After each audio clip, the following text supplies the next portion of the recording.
السلام علیکم ورحمۃ اللہ وبرکاتہ۔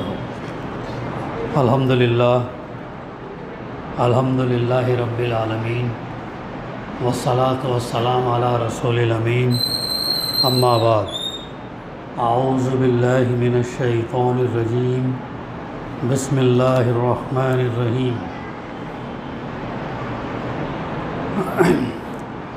وَإِذْ قَالَ عِيسَى ابْنُ مَرْيَمَ يَا بَنِي إِسْرَائِيلَ إِنِّي رَسُولُ اللَّهِ إِلَيْكُمْ مُصَدِّقًا لِمَا بَيْنَ يَدَيَّ مِنَ التَّوْرَاةِ وَمُبَشِّرًا بِرَسُولٍ يَأْتِي مِن بَعْدِي اسْمُهُ أَحْمَدُ فَلَمَّا جَاءَهُم بِالْبَيِّنَاتِ قَالُوا هَٰذَا سِحْرٌ مُّبِينٌ۔ بسم اللہ الرحمن الرحیم۔ یا اہل الکتاب لا تغلوا فی دینکم ولا تقولوا علی اللہ الا الحق، انما المسیح عیسی ابن مریم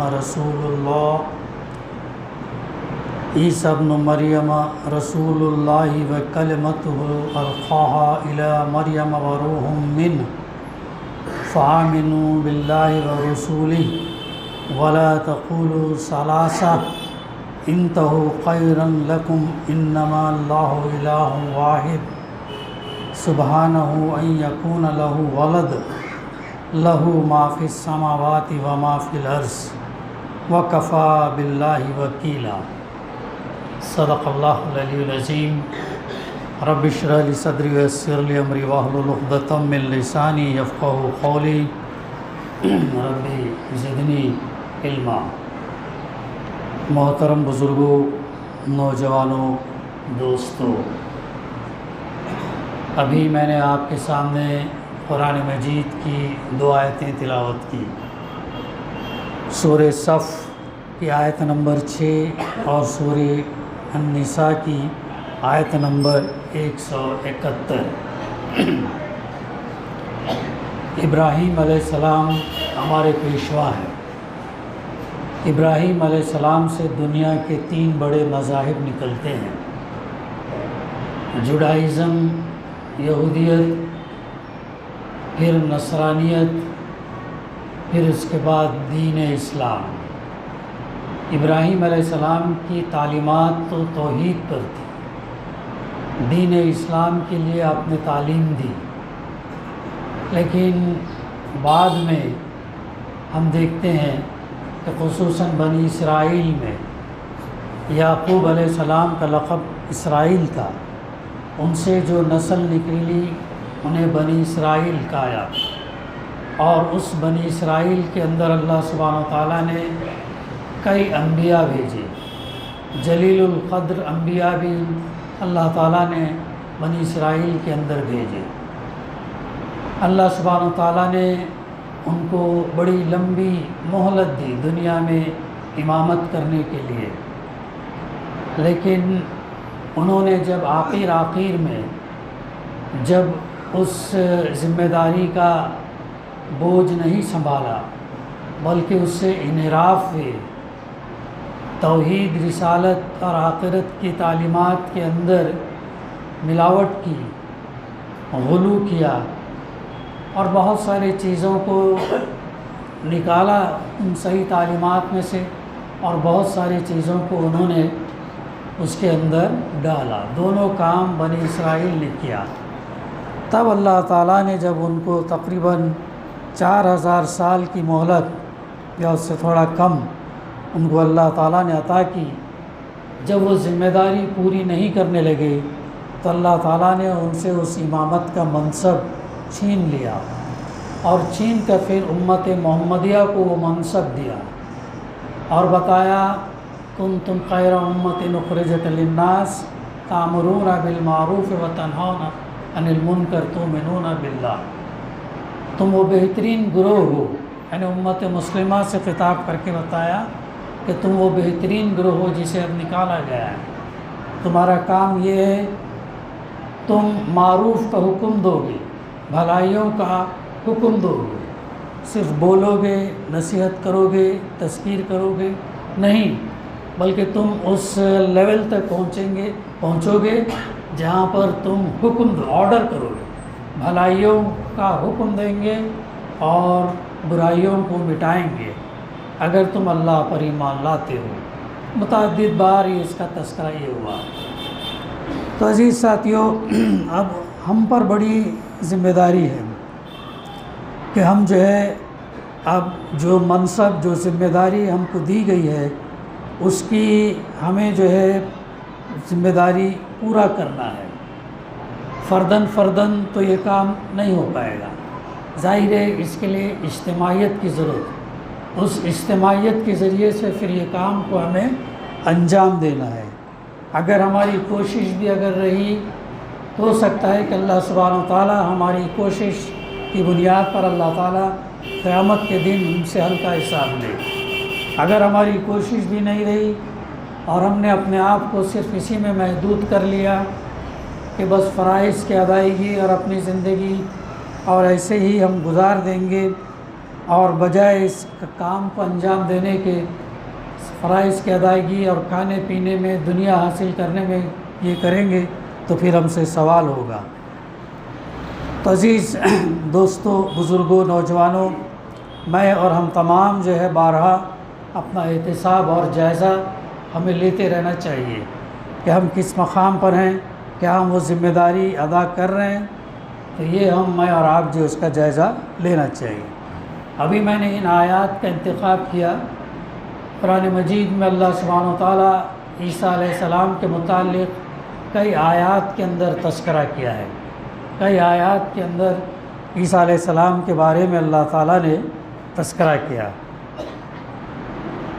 مکے میں جب ہجرت ہوئی، مکے سے جب ہجرت کر کے گئے ایک گروہ، ایتھیوپیا جب گئے، حبشہ جسے کہتے ہیں، اور وہاں پر جب ایمان لانے کی عوض میں ان کو ہجرت کرنا پڑا، تو حبشہ کے بادشاہ نے ان مسلمانوں کو وقتی طور پر تھوڑا سہولت دی، ان کے رہنے کا، کھانے کا انتظام کیا، لیکن اہل مکہ ان کے پیچھے بھی آدمی بھیجے، اور ایک شخص تھا اس کو بھیجا جس کے تعلقات حبشہ کے بادشاہ کے ساتھ بہت اچھے تھے، اور اس نے جا کر ان بادشاہ کے سامنے یہ باتیں عرض کی، ان کے خلاف بتایا کہ ہمارے ہاں ایک نبی آئے ہیں جو ہمارے اندر تقسیم کر رہے ہیں، بٹوارا کر رہے ہیں، آبائی دین سے پھیر رہے ہیں، اور یہ ہمارے باغی ہیں، یہ ہمارے غدار ہیں، لہذا آپ انہیں ہمارے حوالے کر دو۔ تو بادشاہ یہ بات سننے کے بعد، چونکہ اس وقت کا قانون یہ تھا، کسی بھی ریاست کے باغی، غدار اور وہاں کی حکومت کے سرکش لوگوں کو اگر کہیں جاتے تو وہ واپس کر دیا جاتا۔ تو بادشاہ وقتی طور پر جو ہے وہ تیار ہوا ان کو یہ کرنے کے لیے، لیکن صحابہ کی مجلس میں جو امیر تھے، ذمہ دار تھے، جعفر بن طیار رضی اللہ نے کہا کہ آخر آپ یہ کیسے کر سکتے ہیں، آپ ہماری بات بھی تو سنیے۔ قرآن میں عیسیٰ علیہ السلام کا تذکرہ بھی ہے۔ پھر تو انہوں نے مشہور سورہ مریم کی ان آیات کی تلاوت کی اور انہیں اسے بتایا کہ عیسیٰ علیہ السلام کے تعلق سے قرآن مجید کیا عرض کرتا ہے۔ تو لمبی وہ تقریر، گفتگو ہے۔ تو بہرحال ان آیتوں سورہ مریم کو آپ نے جب سنایا، سننے کے بعد وہ بادشاہ نے کہا، بلکہ اس کی آنکھوں میں آنسو آ گئے، پہلی دفعہ کلام مجید کو سن رہا ہے وہ، اور عیسیٰ علیہ السلام کا تذکرہ آ رہا ہے، اور آنے کے بعد جو ہے وہ اس کے آنکھوں میں آنسو آتے ہیں۔ پھر اس کے بعد زمین پر ایک لائن اتار کر کہتا ہے، تم جو باتیں عیسیٰ علیہ السلام کے بارے میں جو بول رہے ہو، ہمارے ہاں جو تعلیمات ہیں اس کے اندر ذرہ برابر بھی فرق نہیں ہے۔ تو اس طریقے سے پھر وہ کہتا ہے کہ اگر مجھے ان صحابی کا نام یاد نہیں آ رہا، جو صحابی نہیں بلکہ بعد میں صحابی ہوئے، وہ غالباً صحابی ہے بہرحال، تو جب ان سے کہتا، اس وقت ایمان نہیں لاتے وہ، ان سے کہتا کہ اگر تم پہاڑ بھر کر بھی اگر سونا ہیرے چاندی ہم کو دیں گے تب بھی ہم ان لوگوں کو تمہارے حوالے نہیں کریں گے۔ یعنی یہ اتنی اہمیت تھی۔ ایک غیر جب سنا کلام مجید تو اس کی آنکھوں میں آنسو آ گئے۔ جب حقیقت واضح ہو گئی، عیسیٰ علیہ السلام کے تعلق سے قرآن مجید میں متعدد آیتیں ہیں، بہت احترام، بہت رسپیکٹ، بہت عزت اور سچ واقعہ، سچائی کا واقعہ جو ہے قرآن مجید نے نقل کیا۔ سچی باتیں ہیں، بالکل مستند باتیں ہیں۔ باقی جو باتیں ہمیں جو ملتی ہیں اسرائیلی روایات، جن کے اندر بڑا چڑھا کر یا گھٹا کر کے جو ہے وہ چیزیں بیان کی گئی، لیکن قرآن مجید عیسیٰ علیہ السلام کے متعلق جو ہے بالکل مستند باتیں پیش کرتا ہے۔ اور ہمارا ایمان بھی ہے کہ ہمیں اللہ کے رسول صلی اللہ علیہ وسلم سے پہلے جو رسولوں نبیوں کو بھیجا گیا ان پر بھی ہمارا ایمان رکھنا ضروری ہے۔ اگر نہیں رکھیں گے تو ایمان مکمل نہیں ہوگا۔ یہ اب عیسیٰ علیہ السلام کا اتنا بڑا مقام، اتنی عزت اور اتنا احترام اور اتنی اس سے جو ہے قرآن مجید اس کا تذکرہ کرتا ہے۔ اب کل ہمارے عیسائی بھائی جو ہے ان کی پیدائش پر 24 دسمبر کی رات میں 12 بجے سے تقریباً شروع کرتے ہیں پروگرامس وغیرہ، حالانکہ ان کی اس کے اندر بھی تعلیمات کے اندر بھی وہ تاریخ جو ہے اختلاف کے اوپر ہے کئی، حالانکہ بات ہمارے سامنے انشاءاللہ آئندہ آئیں گی، تو وہ لوگوں نے بھی بہت اختلاف ہوا، بعض نے 6 جنوری کی، بعض نے نومبر کی، بہرحال متعدد تاریخیں ان کی پیدائش کی بتانے کے بعد لوگوں نے اس کے اوپر اکتفا کیا کہ 25، تو اس کے اندر ان کی پیدائش کے اوپر جو ہے وہ یہ مناتے ہیں، خوشی کا دن مناتے ہیں، دعائیں کرتے ہیں، اور بہرحال جو وہ کرتے ہیں ہمارے سامنے ہیں۔ تو میں نے جو سورہ صف کی جو آیت پڑھی، آیت نمبر 6، جس میں اللہ سبحانہ وتعالیٰ ارشاد فرماتا ہے، اور یاد کرو عیسیٰ علیہ السلام ابن مریم کی وہ بات جو اس نے کہی تھی۔ عیسیٰ علیہ السلام نے اپنی قوم سے کہا کہ اے بنی اسرائیل، میں تمہاری طرف اللہ کا بھیجا ہوا رسول ہوں۔ بہت پیارے انداز میں عیسیٰ علیہ السلام جو خطاب کرتے ہیں۔ آپ لوگ اب کبھی وقت یہ رہے تو سورہ مریم کی وہ ابتدائی آیات پڑھیے، جن کے اندر جب ایک فرشتہ آتا ہے حضرت بی بی مریم کے پاس اور اللہ کا حکم سناتا ہے، اور یہ کہتا ہے کہ جب اللہ کا یہ حکم ہے تو وہ کہتی ہیں کہ وہ بہت پاک دامن خاتون ہوتی ہیں، تو مجھے تو کسی مرد نے چھوا ہی نہیں ہے، لیکن کتنی بڑی آزمائش ایک نیک اور پاک دامن خاتون اور اس خاندان سے تعلق رکھتی ہیں جس کے اندر انبیاء گزرے ہیں۔ تو اس خاتون جو ہے جب فرشتے سے جب کہتی ہے تو مجھے تو کسی نے ہاتھ تک نہیں کیا ہے، کیسے میں یہ کروں؟ کتنی بڑی آزمائش، کتنا بڑا امتحان، اندازہ لگائیے۔ تو فرشتہ کیا کہتا ہے کہ یہ تو اللہ کا حکم ہے، تم اس کا انکار نہیں کر سکتے، اور اس کے لیے تو کوئی چیز یہ کرنا مشکل ہے، تو تم جو ہے اللہ کا حکم یہ کہ کن فیکن ہو جا، اور وہ چیز ہو جاتی ہے۔ پھر وہ بڑی تفصیلات ہیں، جب وہ اللہ جب روح کے ذریعے سے ان کے اندر یہ کرتا ہے، جب اور حمل یہ ہوتا ٹھہرتا ہے، پھر اس کے بعد ہم یہ دیکھتے ہیں وقت گزرنے کے اس وقت تک بھی وہ یہ رہتی، پریشان رہتی، لیکن اس کے باوجود اللہ کی عبادت، اللہ سے محبت، اللہ سے قربت اور اللہ سے تعلق میں کمی نہیں آتی۔ اتنے بڑے امتحان کیسے اپنے خاندان والوں کے پاس جائیں گے، اور کیسے یہودیوں کا زور تو پہلے سے ہی چل رہا تھا، کیسے ان کو فیس کریں گی، یہ بہت بڑا امتحان ان کے لیے تھا، لیکن اللہ تعالیٰ کے اذن سے یہ چیز ہوئی تھی، تو اللہ تعالیٰ کی مدد یہ ہوتی ہے۔ پھر وہ تمام واقعات ہیں، کھجور کے جھاڑ کے نیچے بیٹھتی ہیں، پھر عیسیٰ علیہ السلام جب یہ آتے ہیں، پھر جب یہ پہنچتی ہیں اپنے قبیلے میں، تو لوگوں نے، پادری یہودی علماء سوال کرتے ہیں یہ تو پاک دامن خاتون تھی کہ تو نے ایسا کیا یہ کر دیا؟ وہ خاموش رہتی، کچھ جواب نہیں دیتی ہے۔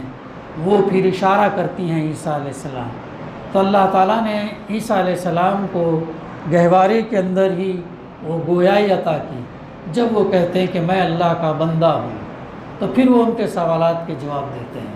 تو یہ وہ قدرت تھی، یہ وہ اللہ سبحانہ و تعالیٰ کا اذن سے اللہ معجزہ جو اللہ سبحانہ و تعالیٰ نے ان کو، کئی معجزات اللہ تعالیٰ نے ان کو عطا کیے تھے۔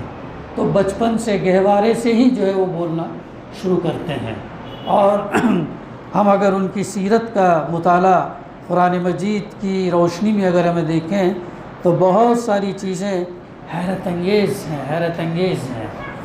تو یہاں پر اللہ تعالیٰ اس آیت میں فرما رہا ہے، اور یاد کرو عیسیٰ ابن مریم کی وہ بات۔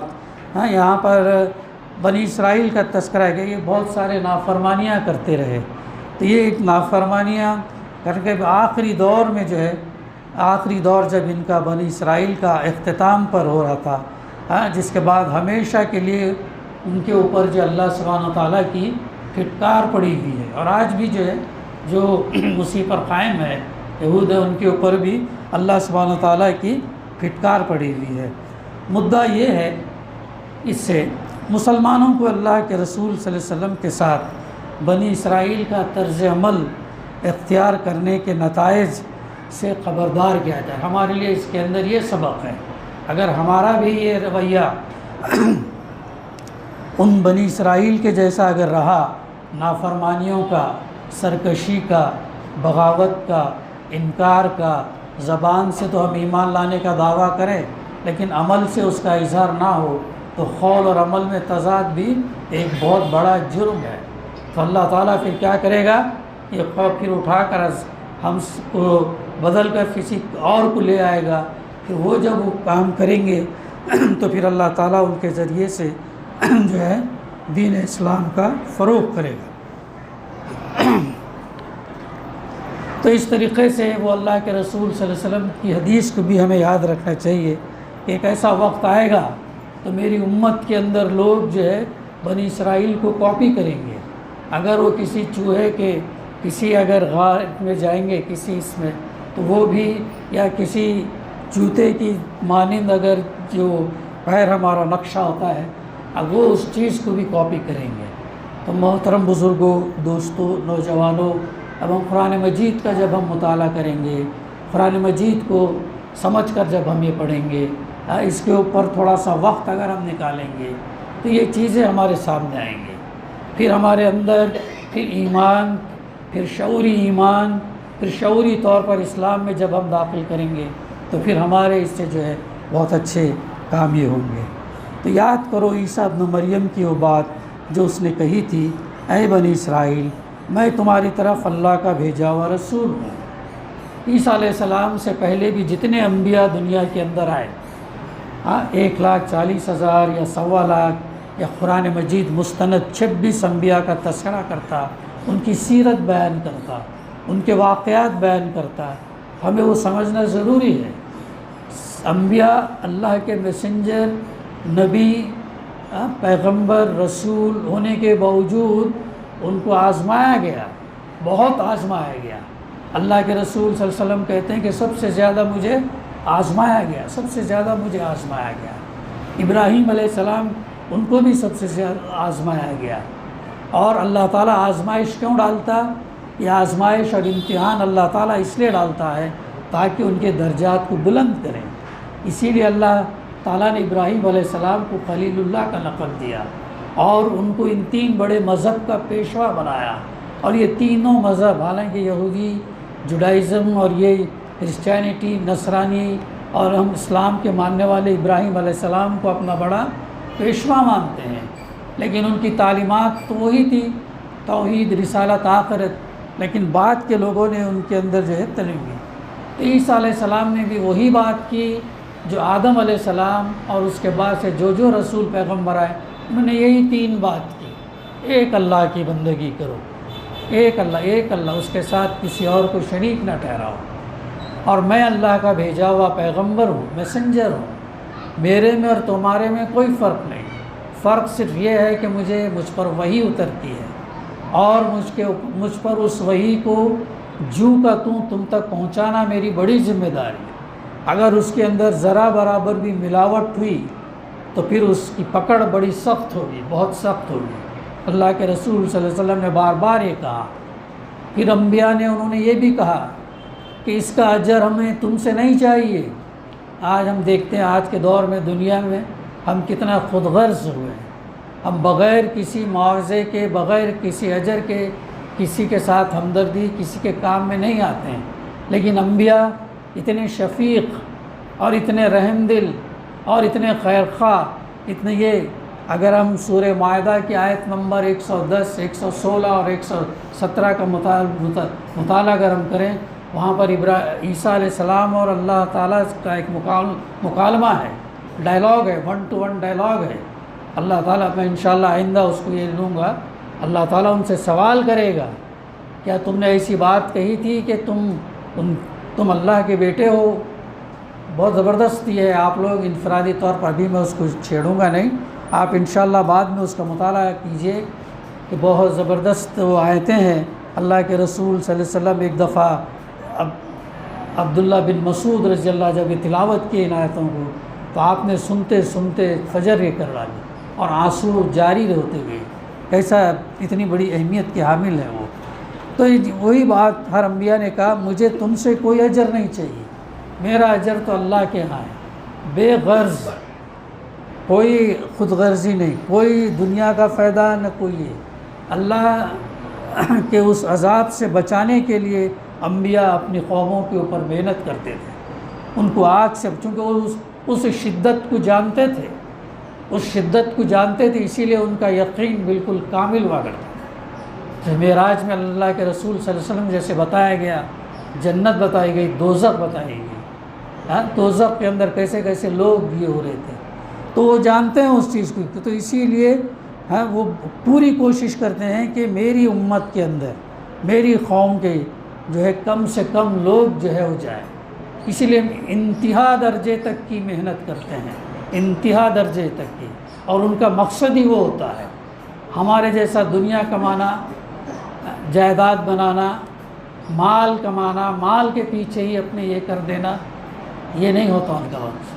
وہ انسانیت کو بچانا چاہتے ہیں، انسانیت کو اس آگ سے بچانا چاہتے ہیں۔ تو عیسیٰ علیہ السلام بھی اپنی قوم سے کہا، میں اللہ کا بھیجا ہوا رسول ہوں، تصدیق کرنے والا ہوں اس تورات کی جو مجھ سے پہلے آئی ہوئی موجود ہے۔ آپ سے پہلے کون سی آئی کتاب؟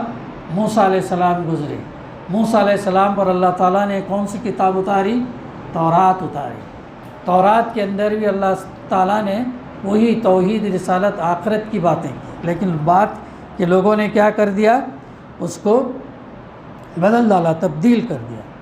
تو عیسیٰ علیہ السلام نے بھی یہی بات کہی، میں کوئی ایک یا نرالا دین لے کر تمہارے پاس نہیں آیا، بلکہ وہی دین لایا ہوں جو موسیٰ علیہ السلام لائے تھے۔ چونکہ موسیٰ علیہ السلام کے فالوورز یہ اس وقت موجود تھے، انہوں نے تبدیل کر کے یہودیت یہ کر لی تھی، تو وہی موسیٰ علیہ السلام کا جو پیغام ہے وہی دین میں لایا ہوں، وہی مذہب نہیں بلکہ دین وہی لایا ہوں۔ میں تورات کی تردید نہیں بلکہ اس کی تصدیق کرنے کے لیے آیا ہوں، اس کی تصدیق کرنے جو ہے آیا ہوں۔ اور جس طرح ہمیشہ سے اللہ کے رسول صلی اللہ علیہ وسلم اپنے پہلے آئے رسولوں کی تصدیق کرتا، لہٰذا کوئی وجہ نہیں کہ تم میری رسالت کو تسلیم کرو، تم میری رسالت کو تسلیم کرو۔ بہت عاجزی، بہت محبت سے، شفقت سے، بہت اس سے کی، لیکن اتنا افسوس المناک معاملہ ہے کہ اس کے ماننے والے، ان پر ایمان لانے والے چند لوگ ہی تھے۔ بعض روایات میں آتا ہے 72 اور بعض میں سے کچھ زیادہ، لیکن ان کے قریب لوگ جو ان کے حوارین جن سے کہا گیا، بالکل قریب رہنے والے 12 لوگ تھے، حوارین 12 لوگ تھے۔ ان 12 کے اندر بھی ایک نے اس کے اندر غداری کی، اس نے جو ہے بتا دیا عیسیٰ علیہ السلام کون ہے کر کے، پھر اس کے بعد وہ یہودی رومیوں نے جو پھر ان کے اوپر جو ہے وہ صلیب کا پھر، لیکن جب اس سے پہلے اللہ تعالیٰ نے آپ کو اٹھا لیا تھا۔ تو یہ بہت اس سے محبت سے، بہت اس سے، اور ان معجزات، 4 معجزات اللہ تعالیٰ نے ان کو عطا کیے تھے۔ مردوں کو وقتی طور پر زندہ کرتے اللہ کے، لیکن کہتے تھے اللہ کے اذن سے۔ ہے کوئی طاقت، ہے کوئی قوت، ہے کوئی ٹیکنالوجی، ہے کوئی علم آج کے دور میں جو اس کو کر سکے کہ مردے کو زندہ کر سکے؟ نہیں کر سکتے۔ یہ اللہ تعالیٰ نے آپ کو معجزہ عطا کیا تھا۔ اور نابینا کو بینا کر دیتے تھے، نابینا کو بینا، بلائنڈ ہے تو ہاتھ پھیر دیتے تھے تو اس کے اندر بینائی آ جاتی تھی۔ پھر کوڑی کا مرض، لیپرسی جسے ہم کہتے ہیں، ان لیپرسی اس دور میں تھی، ان لیپرسی کوڑی کے مرض کے لوگوں کو جو ہے وہ ان کو صحت یاب کرتے تھے۔ پھر پرندہ، مٹی کا پرندہ بناتے، اس میں پھونک مارتے تو پرندہ زندہ ہو کر اڑنے لگتا تھا۔ یہ تمام یہ جو معجزات تھے اس وحدانیت کو دلیل کے طور پر بتانے کے لیے ان کی قوم کے سامنے پیش کیا گیا، لیکن قوم کیا کری؟ اتنا ہونے کے باوجود بھی مان کر نہیں دیتی، بلکہ کہتی کیا تھی؟ یہ تو ایک جادو ہے، یہ ایک جادو ہے، سحر ہے۔ یہ بہانہ کہہ کر حقیقت کو قبول کرنے کے بجائے جھٹلاتی، انکار کرتی، سرکش ہوتی، باغی ہوتی، بلکہ یہاں تک کہ سزائے دیتی، جیسا انہوں نے بعد میں یہ کیا۔ تو یہ وہ چیزیں، اور عیسیٰ علیہ السلام کہتے یہ میری طرف سے نہیں ہے، یہ بلکہ اللہ کے اذن سے ہے۔ کتنا بڑا سبق ہے ہمارے لیے بھی، کتنا بڑا سبق ہے اس کے اندر، یعنی جو بھی چیز اللہ تعالیٰ ہم کو عطا کرتا، یہ ہماری صلاحیت تو سیکنڈری ہے، بنیادی طور پر اللہ کے اذن سے ہم کو ملتی ہے، اور اللہ کے فیصلے اللہ اپنے علم اور حکمت کی بنیاد پر کرتا ہے۔ تو یہ عزیز ساتھیوں، جب ان چیزوں کو ہم یہ کریں گے تو بہت سارے مسائل جو ہمارے حل یہ ہو جائیں گی۔ دوسری بات اس میں کا مفہوم یہ ہے کہ میں ان بشارتوں کا مصداق ہوں، جو اللہ تعالیٰ خوشخبری دے رہا ہے، میں ان بشارتوں کا مصداق ہوں جو میری آمد کے متعلق تورات میں موجود ہے۔ لہٰذا مخالفت کے بجائے تم کو کیا کرنا چاہیے؟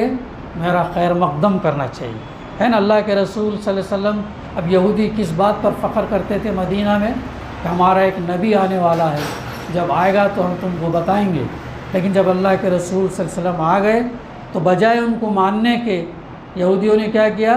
مخالفت کرنے لگے، سازشیں کرنے لگے، مسلمانوں کے اندر نفاق پیدا کیا، اور ان منافقین کے ذریعے سے کئی حربے استعمال کرے یہ لوگ، ایسی حرکتیں جو ہے یہ لوگ کرتے تھے۔ تو عیسیٰ علیہ السلام نے بھی کہا، اس سے پہلے بھی جو بتایا گیا تورات کے اندر، تورات تصدیق کرتی تو تمہیں مجھے خیر مقدم کرنا چاہیے۔ خیر مقدم سے مراد میری بات ماننا چاہیے، میں جو بات لے کر آیا ہوں وہ بات مانو، یہ ہے۔ تو یہ کیا؟ اور تیسری بات یہ کہ میں اللہ کے رسول صلی اللہ علیہ وسلم احمد کے اس کے متعلق تورات کی دی ہوئی بشارت کی تصدیق کرتا ہوں۔ تورات کے اندر تذکرہ کیا گیا تھا، تورات کے اندر تذکرہ یہ کیا گیا تھا کہ جو ہے بشارت دینے والوں ایک رسول جو میرے بعد آئے گا جس کا نام احمد ہوگا۔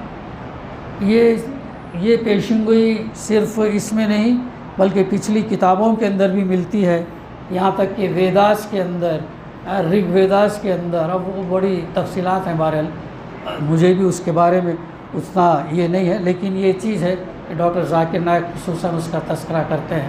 تو بہرحال ہر اس میں ویداس کے اندر اس کے اندر تذکرہ ملتا ہے کہ احمد، یہ محمد ایک پیغمبر جو آنے والے ہیں اور وہ جو ہے یہ کریں گے۔ تو یہاں پر بھی اس آیت کے اندر بھی عیسیٰ علیہ السلام جو ہے کہتے ہیں کہ میرے بعد آئے گا جس کا نام احمد ہوگا۔ احمد کے 2 معنی ہیں، ایک وہ شخص جو اللہ کی سب سے زیادہ تعریف کرنا ہو، احمد کے معنی وہ شخص جو اللہ کی سب سے زیادہ تعریف کرنے والا ہو۔ دوسرے اس کی معنی وہ ہے کہ وہ شخص جس کی سب سے زیادہ تعریف کی گئی ہو، یا وہ شخص جو بندوں میں سب سے زیادہ قابل تعریف ہے، بندوں میں سب سے زیادہ، غیر اللہ کے رسول صلی اللہ علیہ وسلم سب سے زیادہ قابل تعریف ہے، سب سے رحمت للعالمین کہا گیا آپ صلی اللہ علیہ وسلم کو۔ حدیث سے بھی یہ بات ہے کہ اللہ کے رسول صلی اللہ علیہ وسلم کا کئی نام میں سے ماہر، محمد صلی اللہ علیہ وسلم، تو یہ نام بھی جو ہے اللہ کے مصطفیٰ صلی اللہ علیہ وسلم، ایسے ناموں میں سے احمد بھی آپ صلی اللہ علیہ وسلم کا جو ہے ایک نام تھا۔ تو یہ عیسیٰ علیہ السلام جو ہے تقریباً 600 سال کا غالباً فرق ہے۔ عیسیٰ علیہ السلام کے بعد اللہ کے رسول صلی اللہ علیہ وسلم آنے کا دور 600 سال تک کا فرق ہے۔ تو 600 سال پہلے آپ نے بتا دیا تھا اور یہود وہ جانتے تھے، اور لیکن عیسیٰ علیہ السلام کی تعلیمات کو تقریباً جو ہے یہ لوگ دبا کر رکھے، چھپا کر رکھے۔ 300 سال تک تو کچھ یہ نہیں کیا، 300 سال تک یہ نہیں کیا، اور جو اصل تعلیمات ان کی تھی ان کے اندر بہت سارے تبدیلی وہ لوگوں نے پیدا کی۔ سینٹ پال کر کے ان کا ایک پادری تھا جو اس نے حالانکہ عیسیٰ علیہ السلام جب تک موجود تھے ان پر ایمان نہیں لایا، ان کے جانے کے بعد بھی کئی دن تک ایمان نہیں لایا، لیکن بعد میں جب اس نے جو ہے بدل کر بہت ساری چیزیں جس کے اندر جو حلال تھی ان کو حرام کیا۔ ختنہ کرنا ان کے اندر جائز تھا لیکن اس کی ضرورت نہیں ہے بتایا۔ سود حرام تھا، سود کو یہ کرنے لگے جائز یہ کہیے، اور حلال چیزوں کو کھانے میں جیسا خنزیر وغیرہ یہ چیز حرام تھی لیکن اس کو جائز یہ کر بہت ساری ایسی آسانیاں پیدا کیا۔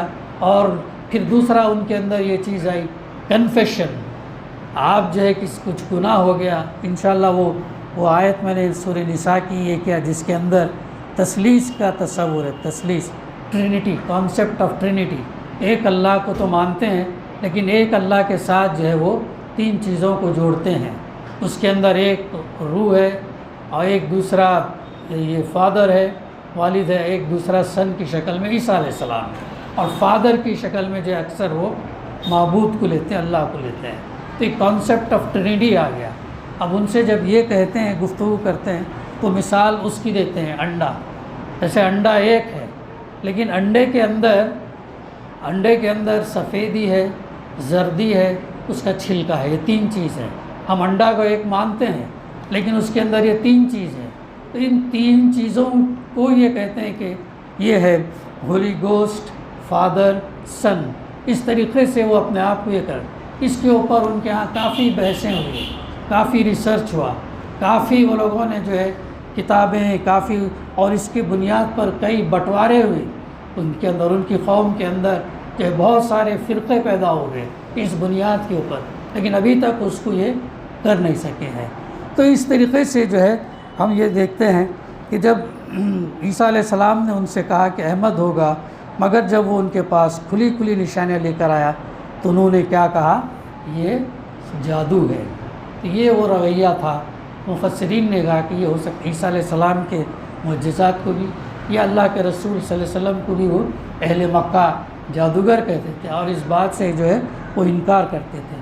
عزیز ساتھیو، ہمارے لیے جو ہے اس کے اندر یہ سبق ہے کہ ہم اب آپ یہ دیکھیں کہ جو عیسائی حضرات بغیر تعصب کے قرآن مجید کا جب مطالعہ کرتے ہیں، کئی واقعات ہیں جب انہوں نے دیکھا کہ عیسیٰ علیہ السلام کو اتنا اہتمام، اتنا ریسپیکٹ اور مستند یہ سچی باتیں قرآن جب بیان کرتا ہے تو بہت ساری عیسائیوں نے اسلام قبول کیا، بہت ساری عیسائیوں نے قبول کیا، اور ویسٹ کے اندر بڑی تیزی سے ہے یہ حالانکہ وہ اس سے اس کے ہونے کے باوجود تقریباً کئی آیتیں ہیں، بلکہ کئی آیتیں عیسیٰ علیہ السلام کے تعلق سے، پوری ان کی سیرت، ان کا پورا یہ ہے، تو جب وہ پڑھتے ہیں تو یہ ان کے اس میں جو آتا ہے۔ ہمارے لیے اس کے اندر سبق یہ ہے کہ ہم بھی پہلی بات یہ کہ بنی اسرائیل کے جیسا ہم سرکشی کرنے والے نہ بنیں، اور قرآن مجید جو پیغام دیتا ہے اس پیغام کو صرف ثواب کے حد تک ہم یہ نہ رکھیں، کنفائن نہ کریں، بلکہ ہم اس سے استفادہ کریں۔ کیسی باتیں۔ تیسری بات یہ کہ ہم اس پیغام کو عام کریں۔ ہمارے جو غیر مسلم بھائی ہیں، جیسے کرسچنس ہیں، عیسائی ہیں، ان کو بھی ہم جو ہے یہ کر سکتے ہیں، پیش کر سکتے ہیں، یہ باتیں پڑھنے کے لیے کہہ سکتے ہیں۔ اگر وہ ان بیاس تعصب رکھ کر اگر کوئی پڑھے گا تو پھر جو ہے وہ تعصب کی بنیاد پر، ہٹ دھرمی کی بنیاد پر، ضد کی بنیاد پر، اپنی روایات کی بنیاد پر پھر یہ نہیں ہوگا۔ لیکن اگر بغیر تعصب سے قرآن مجید جو اگر یہ پڑھیں گے تو انشاءاللہ اس میں وقت بھی ختم ہو چکا ہے۔ دعا ہے کہ اللہ سبحانہ و تعالی ہمیں کہنے سننے سے زیادہ عمل کرنے کی توفیق عطا فرمائے، اور قرآن مجید سے ہم صحیح استفادہ کریں اور ان چیزوں کو ہم سمجھیں اور جو ہے لوگوں کے سامنے بتائیں۔ ربنا تقبل منا انک انت السمیع العلیم وتب علینا انک انت التواب الرحیم۔ صلی اللہ تعالیٰ علی خیر خلقہ وعلی آلہ وصحبہ اجمعین والحمد للہ رب العالمین۔